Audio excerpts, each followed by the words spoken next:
Especial Rapidinhas do Naruhodo, volume 5. Naruhodo Podcast. Bem-vindo ao Naruhodo, podcast para quem tem fome de aprender. Eu sou Ken Fujioka. Eu sou Altair de Souza. E hoje é dia de quê? Rapidinhas do Naruhodo. E antes da gente entrar na pauta em si, Altair, 3 recadinhos rápidos da paróquia, Vamos tá? lá. Todo mundo já sabe, tá? Número 1, se você quer colaborar com a produção do Naruhodo Podcast e ajudar ele a se manter no ar, vai lá no apoia.se/Naruhodo Podcast, faça a sua colaboração, por favor. Tá bom? Número 2, não vai te custar nada, é só ir lá no iTunes Store e deixar 5 estrelinhas e o seu comentário. Isso. Nunca te pedimos nada. E a terceira e última também tem custo zero, tá? É só apresentar o podcast Naruhodo para uma amiga ou para um amigo que não conhece o Naruhodo. Isso. E às vezes até não conhece o podcast, né? A proposta do Naruhodo é exatamente essa. Como são episódios mais curtinhos, é para introduzir as pessoas à podosfera. É isso aí então, gente. Vamos pra pauta? Bora! Altair, mais um episódio especial de Rapidinhas. As perguntas não param. As perguntas abundam. Eu sempre ouvi dizer que o que abunda não atrapalha. Pois é. Não, perguntas muito legais, como sempre. Vamos a elas, sem mais delongas. São várias e eu preciso me preparar. Tá pronto aí? Vamos lá, vamos lá. Tá pronto, Reginaldo? Yeah! Então vamos lá. Primeira pergunta é do Simon Teixeira Costa, que faz faculdade de farmácia na UFG. Federal de Goiás. Federal de Goiás, não é isso? Isso. Então vamos supor que ele é de Goiás. E a pergunta dele é verdade que pessoas gordas sentem menos frio do que pessoas magras? O que você acha? Cara, eu sou gordo e sou calorento. Mas eu conheço pessoas também gordas que são friorentas.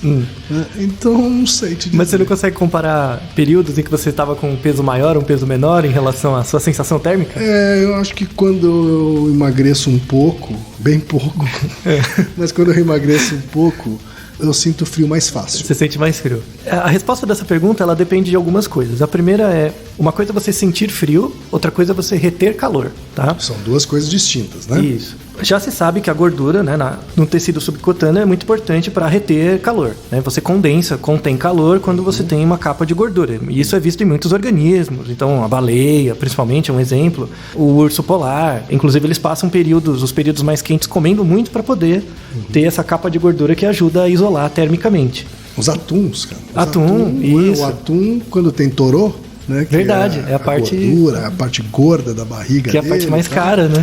São de águas mais frias. Isso, então. Quanto mais fria a água, mais gostoso é o torô do atum. Pois é, mas você não pergunta pro senhor atum. Senhor atum, você está sentindo frio? Não, mas o senso comum diz que essa camada de gordura acaba protegendo e fazendo com que a pessoa mais gorda sinta menos frio, né? Exato, então, vamos às evidências. Tem-se evidências de alguns trabalhos mostrando, por exemplo, são trabalhos de educação física, mostrando que nadadores, você tem 2 grupos de nadadores. Nadadores com maior IMC, uma relação peso-altura maior, e nadadores com IMC menor. Os nadadores com IMC maior, ou seja, um pouquinho mais gordinhos, eles sofrem menos com efeitos de hipotermia durante o treino de natação. Eles retêm mais calor. Certo. Mas isso não quer dizer que eles sintam mais ou menos frio. Isso não tem relação com a evocação verbal do comportamento. Certo. Mas sim que eles têm maior tolerância à hipotermia. Tá? Se sabe também que pessoas, em alguns casos de derrame, né, em derrames mais graves, dependendo da área cerebral ou das consequências do derrame, a pessoa pode ficar em coma.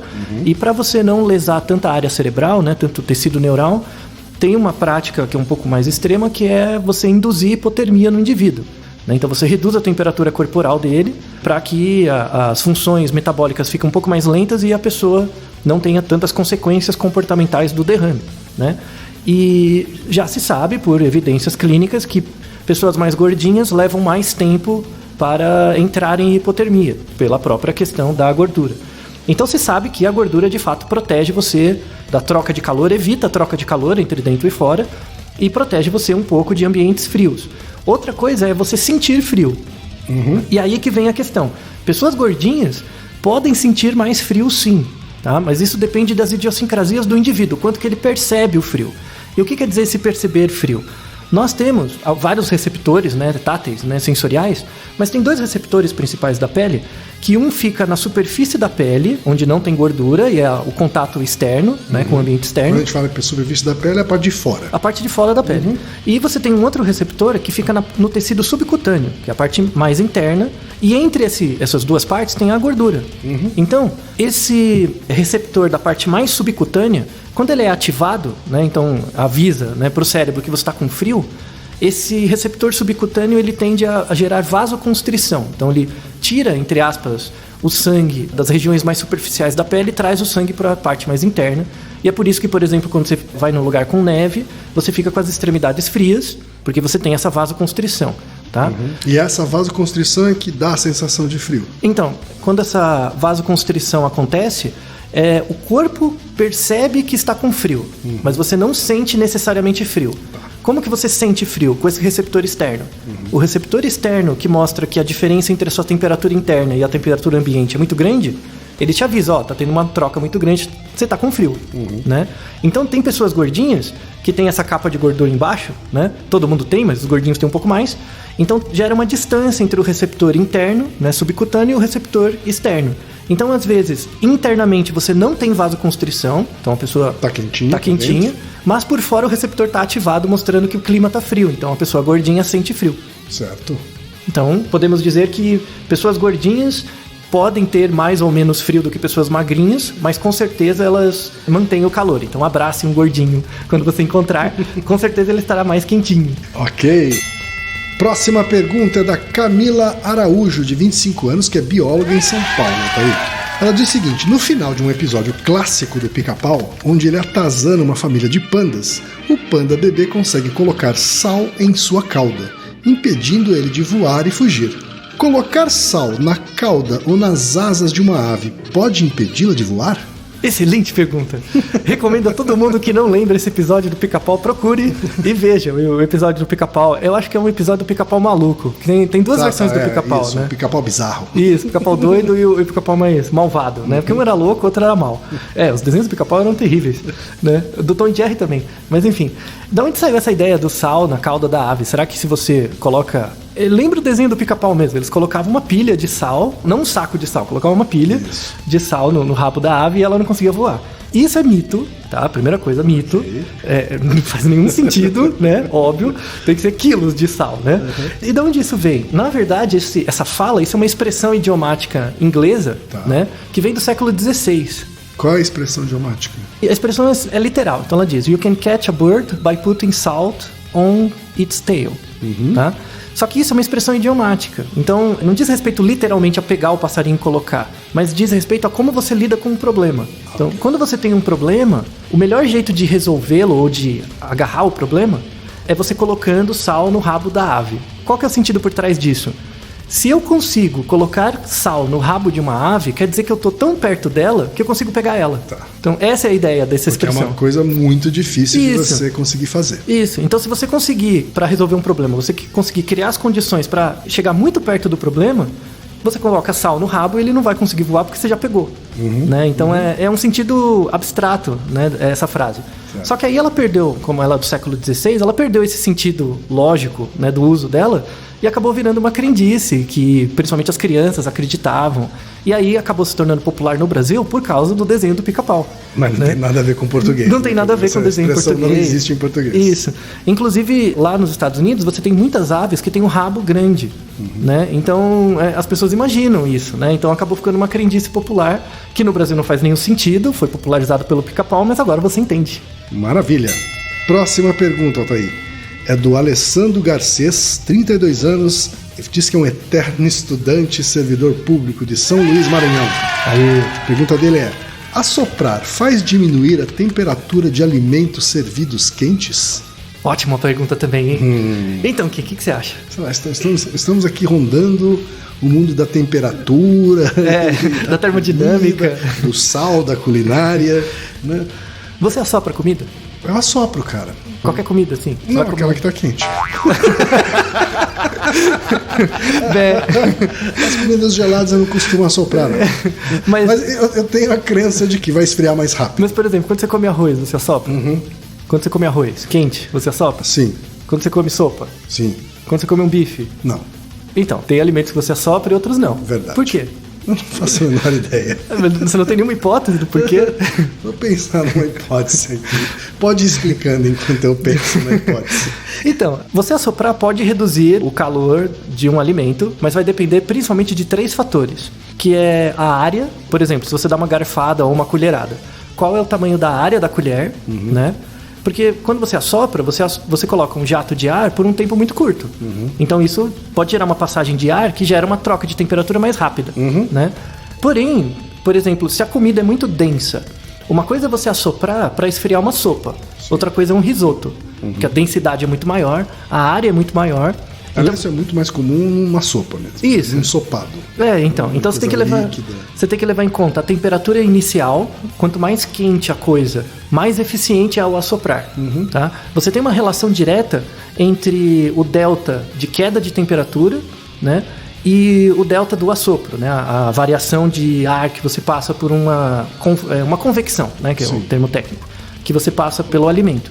Por exemplo, se o alimento está pelando, é uma sopa pelando e eu assopro, isso é mais eficiente do que se a sopa estiver um pouco menos quente. Certo. Então, quanto menor a temperatura... Se a sopa já estiver morna, não vai fazer muita diferença. O assopro já não faz diferença. Mas faz diferença quando a sopa está... Porque tem a ver com esse delta. Isso, tem a ver com essa taxa de variação, né? Que é rapidamente a troca...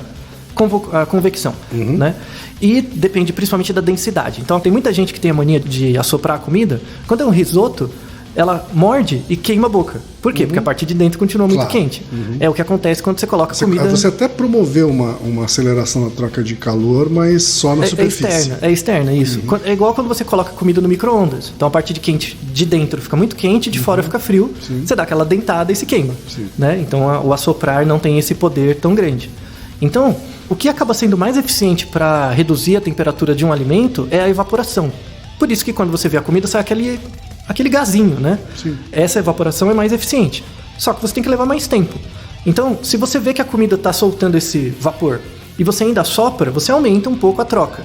Tá? No entanto, o assoprar, respondendo a pergunta, de fato funciona para diminuir a temperatura, mas se você estiver tomando uma sopa com uma colher grande, ela funciona com muito mais eficiência.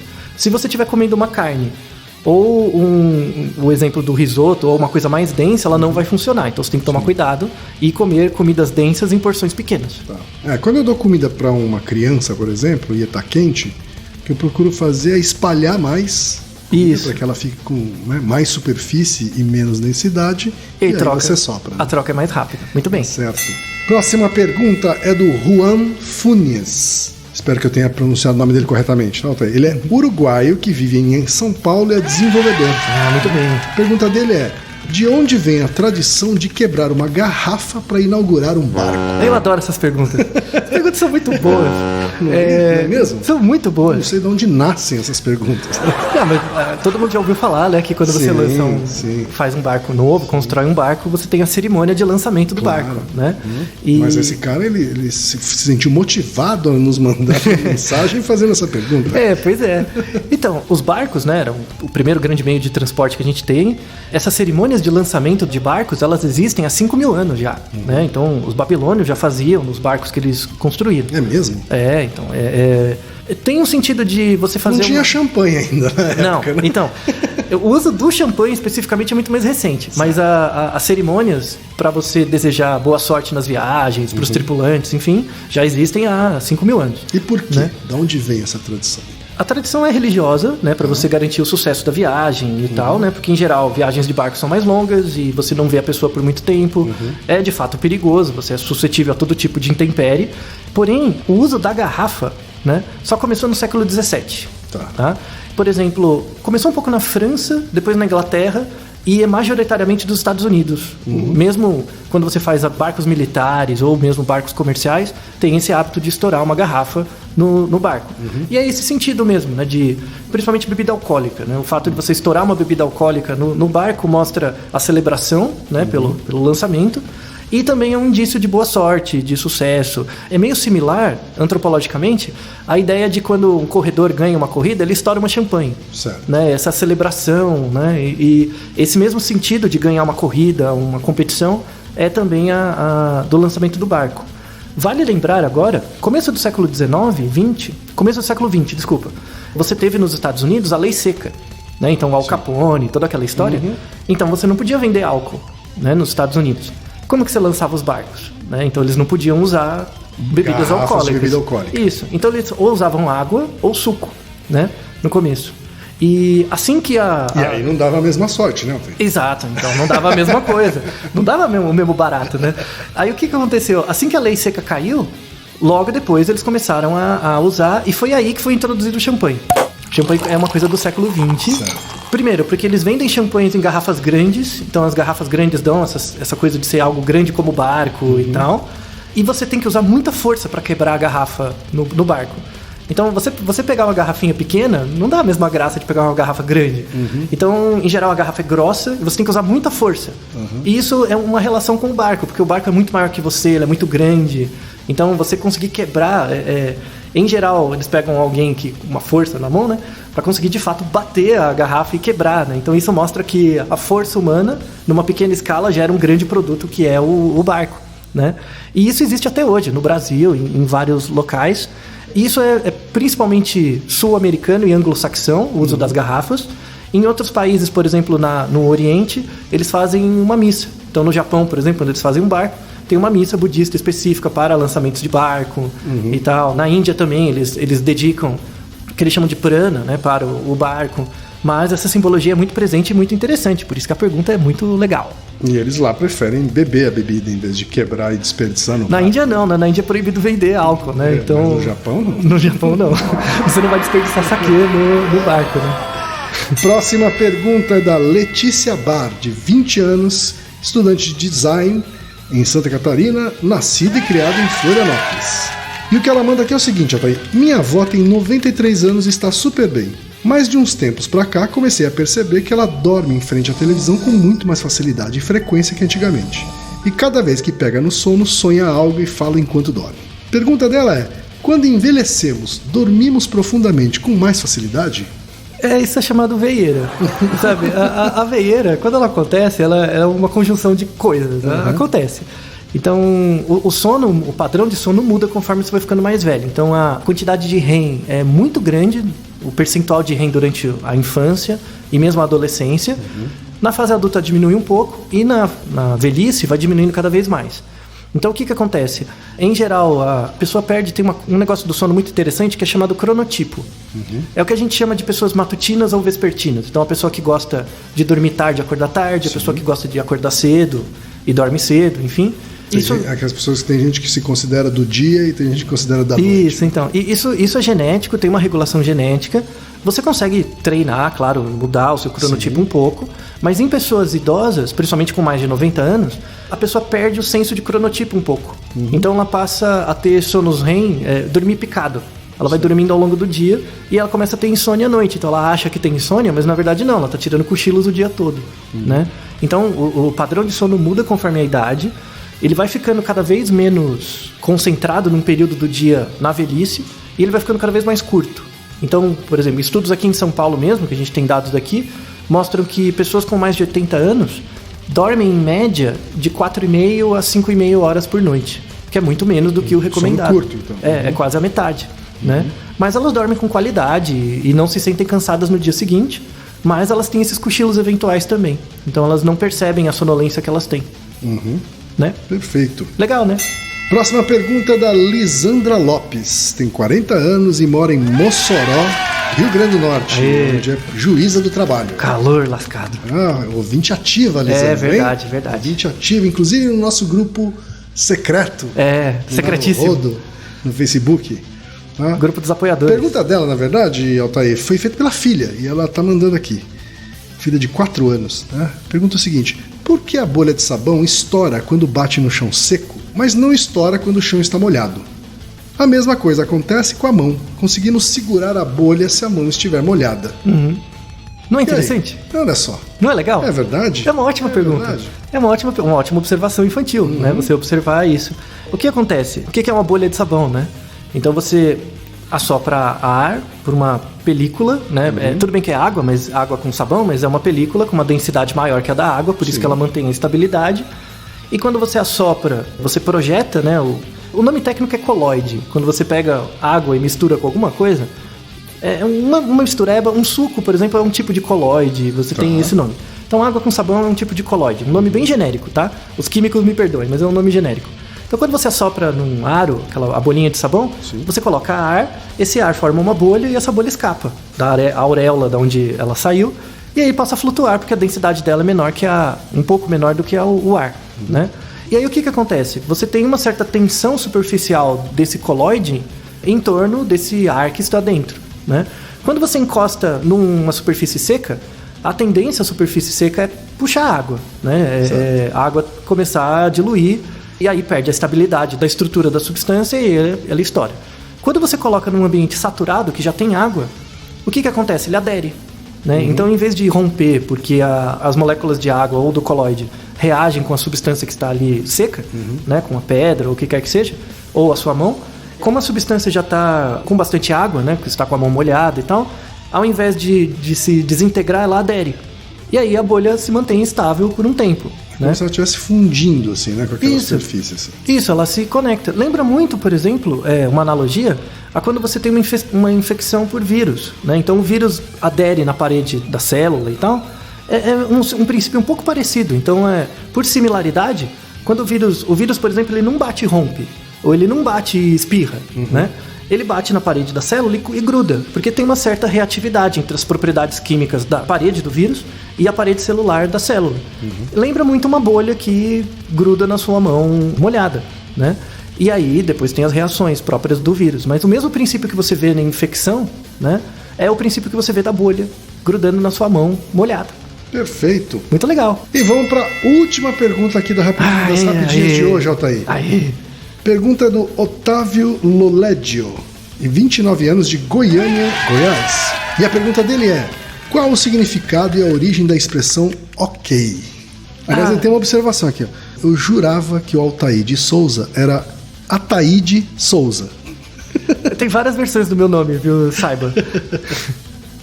Mas qual é o significado e a origem da expressão ok, Altair? Tá, então a origem do meu nome não é uma pergunta, né? Não precisa falar, então tá bom. Foi só uma observação. Então tá bom. Muita gente deve conhecer essa história do ok. É a palavra, já se tem conhecido, que esse é o vernáculo, né, o termo mais utilizado no mundo. Em qualquer língua, o ok... Universal. Tem uma universalidade gigantesca. Se você pega todas as palavras que são pronunciadas no mundo, com maior frequência é ok, né?